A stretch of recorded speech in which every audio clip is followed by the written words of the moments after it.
All right, good evening, everyone. For tonight's reading, I thought I would read some of Lungpo Sumedho. This book is called Direct Realization, Volume 3 of the Ajahn Sumedho Anthology. And the talk that I thought about reading is called The Five Khandas. As far as Satipatthana goes, this falls under the fourth category, Dhammanupassana, which is concerned with many categories, the hindrances, the awakening factors, as well as constituents of experience like the khandas, the sense bases, and also the Four Noble Truths. And a big theme of Lungpo Sumedho's teachings is the Four Noble Truths and using that to relate to all of experience. So without further ado, this is called The Five Khandas. As long as these human bodies are alive and their senses are operating, we have to be constantly on our guard, alert and mindful, because the force of habit of grasping the sensual world as a self is so strong. This is very strong conditioning in all of us. So the way the Buddha taught is the way of mindfulness and wise reflection. Rather than making metaphysical statements about true nature or ultimate reality, the Buddha's teaching points to the condition of grasping. That's the only thing that keeps us from enlightenment. Buddha wisdom is an understanding of the way things are through observing oneself, rather than observing how the stars and planets operate. We don't go out looking at the trees and contemplating nature as if they were an object of our vision, but we actually observe nature as it operates through our personal form. What we take ourselves to be can be classified as five aggregates or khandas: rupa, form; vedana, feelings; sanya, perception; sankhara, mental formations or thought processes; vijnana, sense consciousness. They provide a skillful means of seeing all sensual phenomena in groups. The easiest to meditate on is the rupa khanda, the form of your own body, because it is stuck to the ground, heavy, gross. It's a slower moving thing than the mental phenomena, vedana, sanya, sankhara, or vijnana. You can reflect on your own body for long periods of time, meditate on the breath rather than on consciousness, because it is within our ability to concentrate on breathing. Ordinary people can contemplate their own breath. You can contemplate the feeling of your own eyes. They have sensations. Contemplate the tongue, the wetness of the mouth, or your tongue touching the palate in your mouth. You can contemplate the body as a sense organ, giving you the sensations of pleasure and pain, heat and cold. Just observe what the feeling of cold or heat in the body is like. You can contemplate that because it is not what you are. It's an object you can see, can easily observe as if it were something separate from yourself.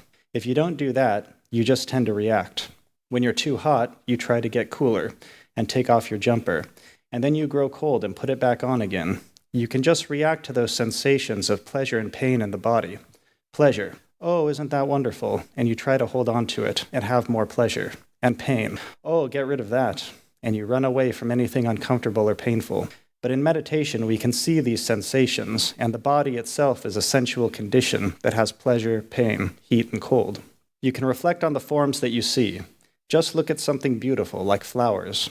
Flowers are probably the most beautiful things on earth, and so we like flowers.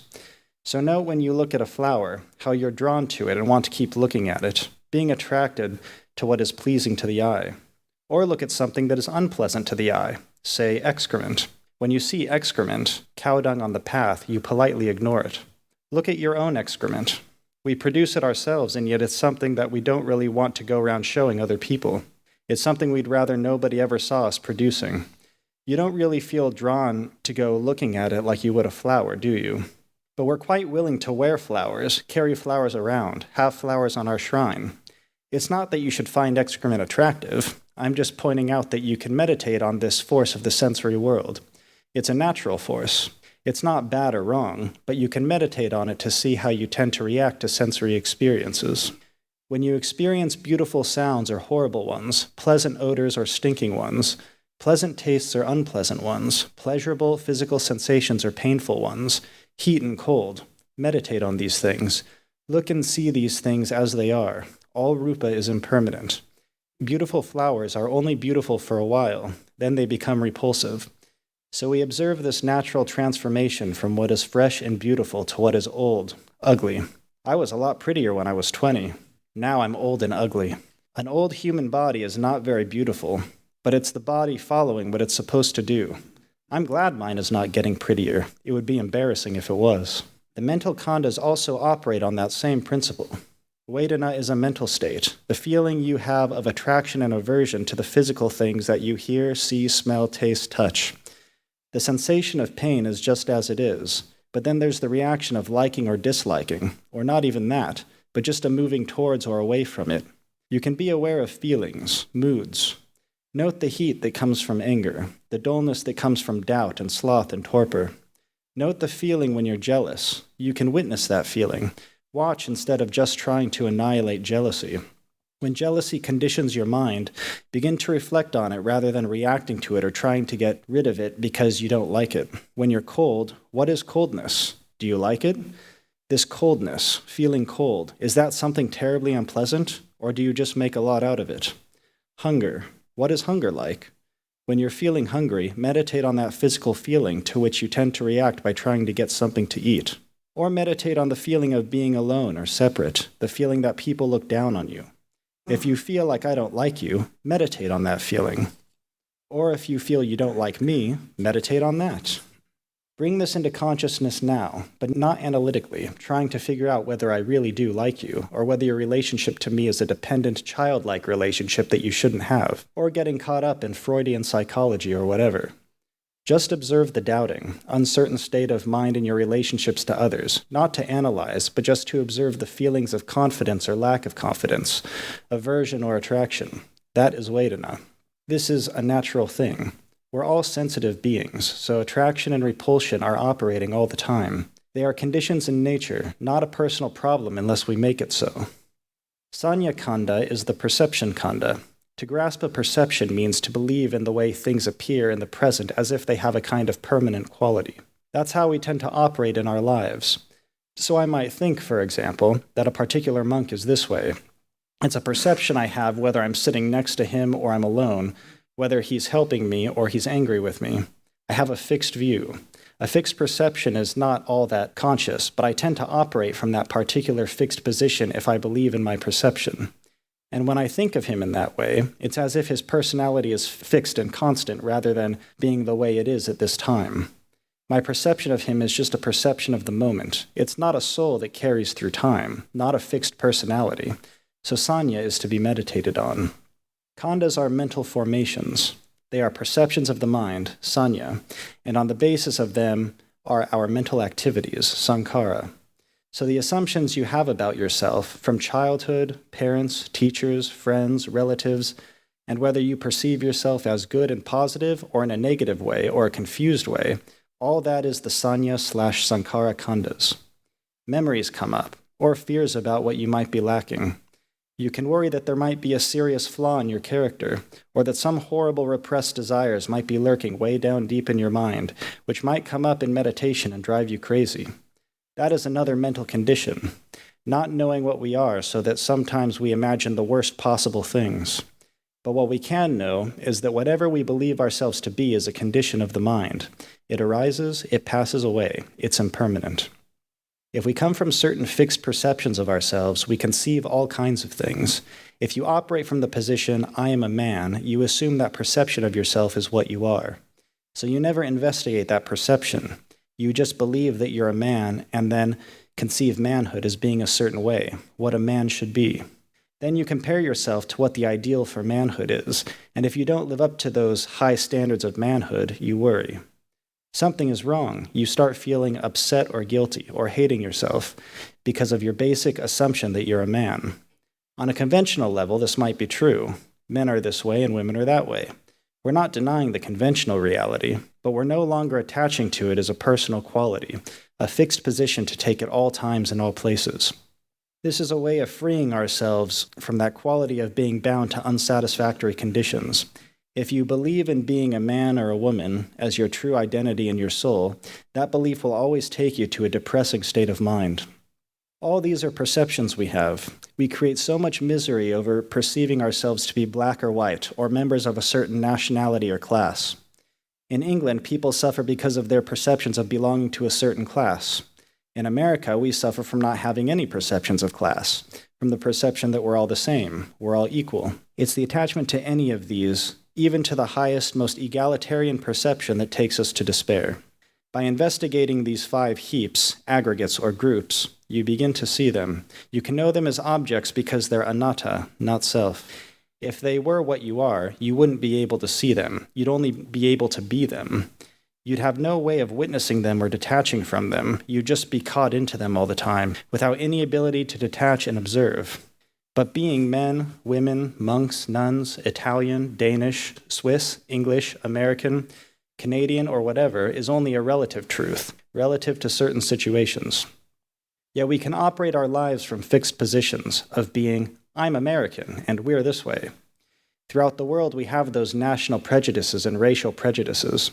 These are just perception and conception, sanya/sankhara khandas, that we can observe.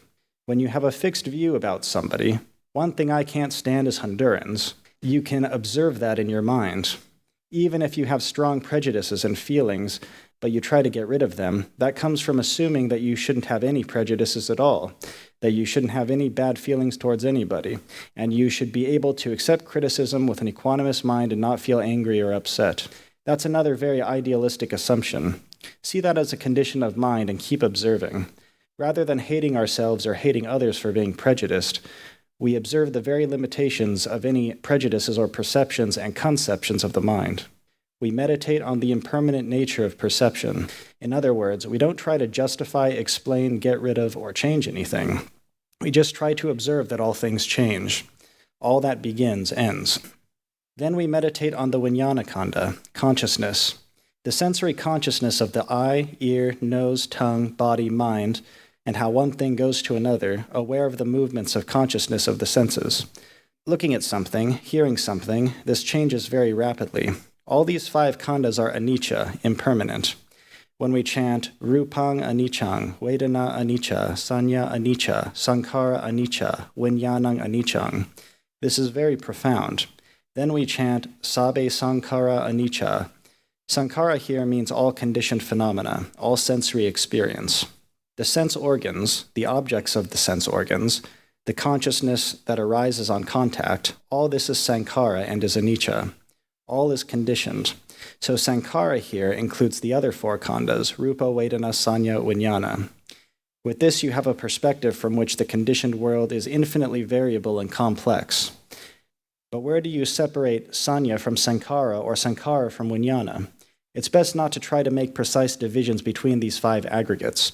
They're just convenient means for looking at things, helping you to meditate on mental states and the physical world and the sensory world. We're not trying to fix anything as permanently sankhara or definitely sanya, but just using these labels to observe that the sensory world, from the physical to the mental, from coarse to refined, is conditioned, and all conditioned phenomena are impermanent. Then you have a way of seeing the totality of the conditioned world as impermanent, rather than getting involved in it all. In this practice of insight meditation, we're not trying to analyze the conditioned world, but to detach from it, to see it in a perspective. This is when you really begin to comprehend anicca. You insightfully know that sabe sankhara anicca. So any thoughts and beliefs you have are just conditions. But I'm not saying that you shouldn't believe in anything. I'm just pointing out a way to see things in perspective, so you're not deluded by them. We won't grasp the experience of emptiness or the unconditioned, the deathless, as a personal attainment. Some of you have been grasping that one as a kind of personal attainment, haven't you? I know emptiness, I've realized emptiness, and patting yourselves on the back. That's not sabe dhamma anatta, that's grasping the unconditioned, making it into a condition, me and mine. When you start thinking of yourselves as having realized emptiness, you can see that also as a condition of the mind. Sabe dhamma anatta. All things are not self, not a person, not a permanent soul, not a self of any sort. That's very important to contemplate also, because sabe dhamma includes all things, both the conditioned phenomena of the sensory world and the unconditioned, the deathless. Notice that Buddhists make no claim for deathlessness as being a self either. I have an immortal soul, or God is my true nature. The Buddha avoided all statements of that nature. Any possible conceiving of oneself as anything at all is an obstacle to enlightenment, because you attach to an idea again, to a concept of self as being part of something. Maybe you think there's a piece of you, a little soul, that joins a bigger one at death. That is a conception of the mind that you can know. We're not saying it's untrue or false, but we're just being the knowing what can be known. We don't feel compelled to grasp that as a belief. We see it as only something that comes out of the mind, a condition of the mind, so we let even that go. Keep that formula. All conditions are impermanent. All things are not self, for reflection.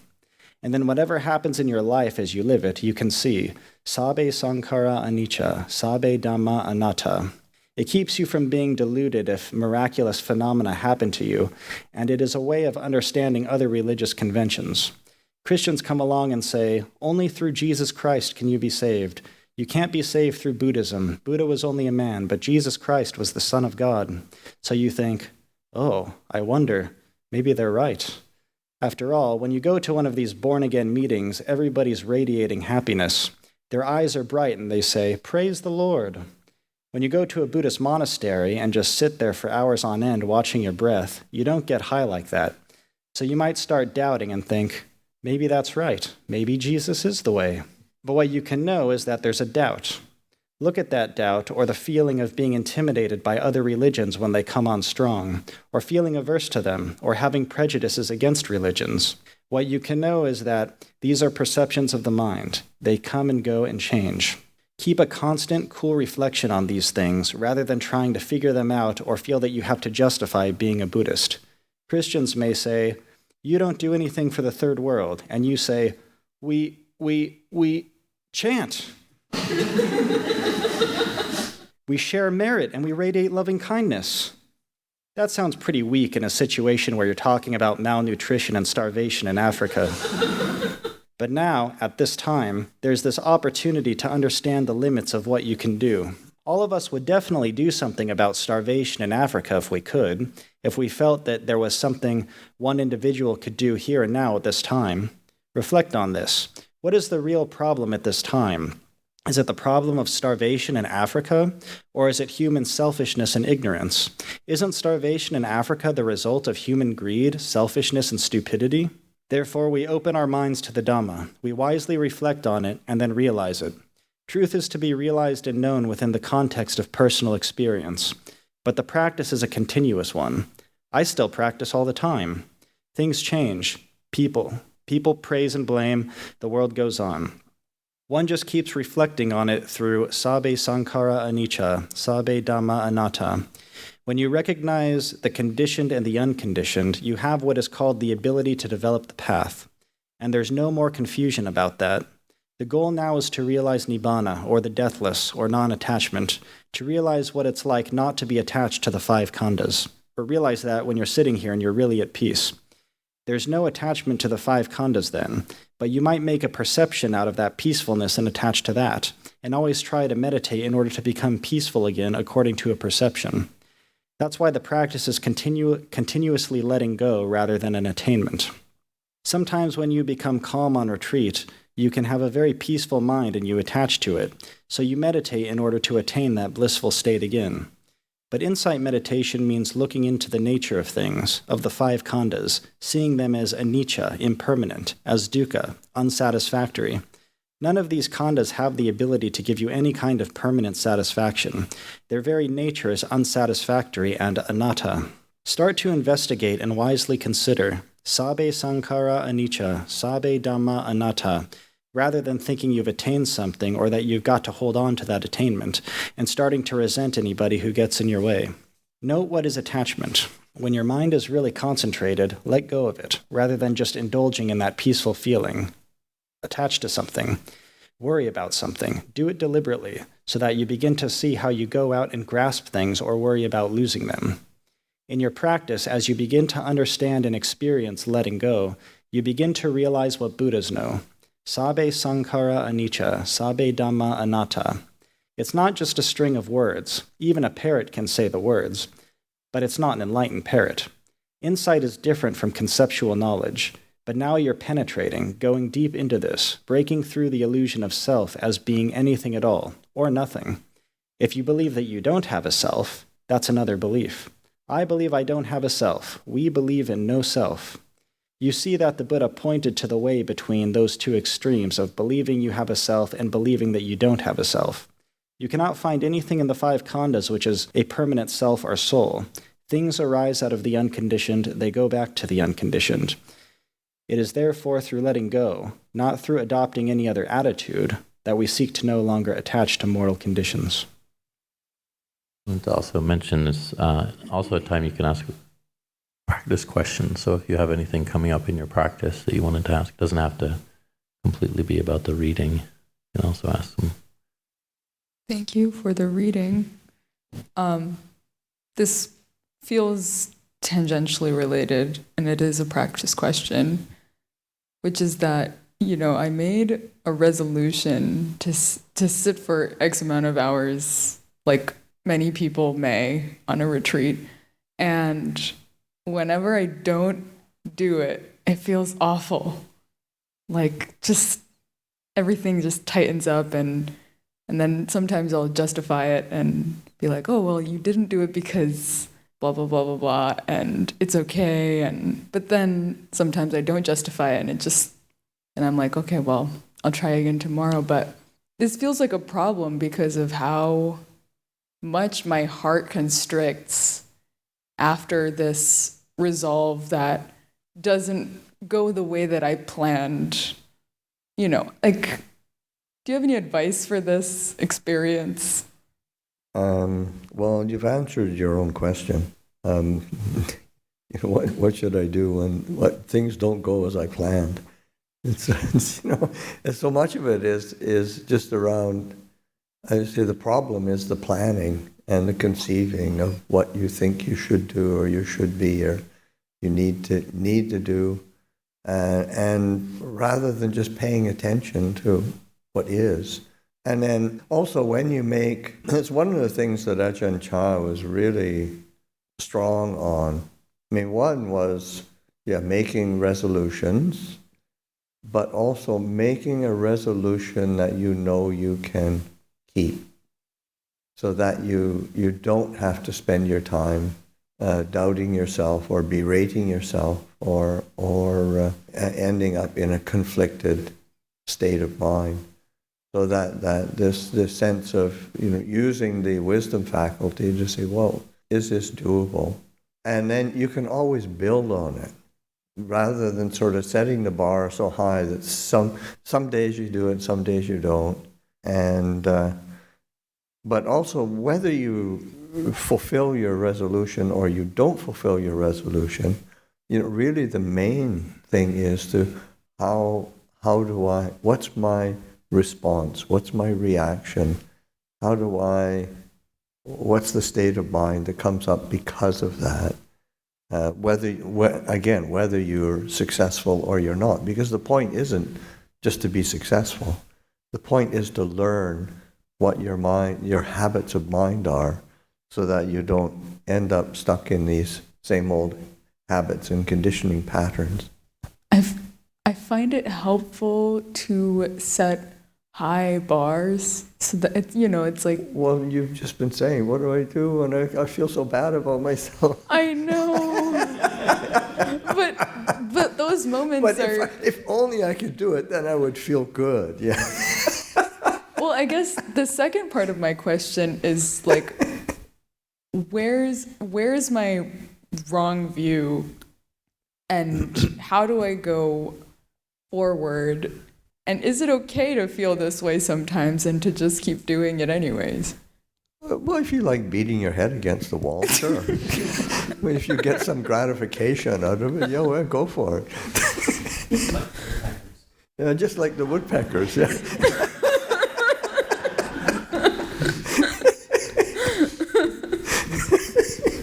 No, I mean, the point is to learn and to figure out a balance of what can you be doing that is going to be because you need to nourish yourself in practice. Because sometimes, even if you can keep a really high bar for a period of time, usually what happens is then after that, then we can't sustain it. So that you want to build momentum that is sustainable.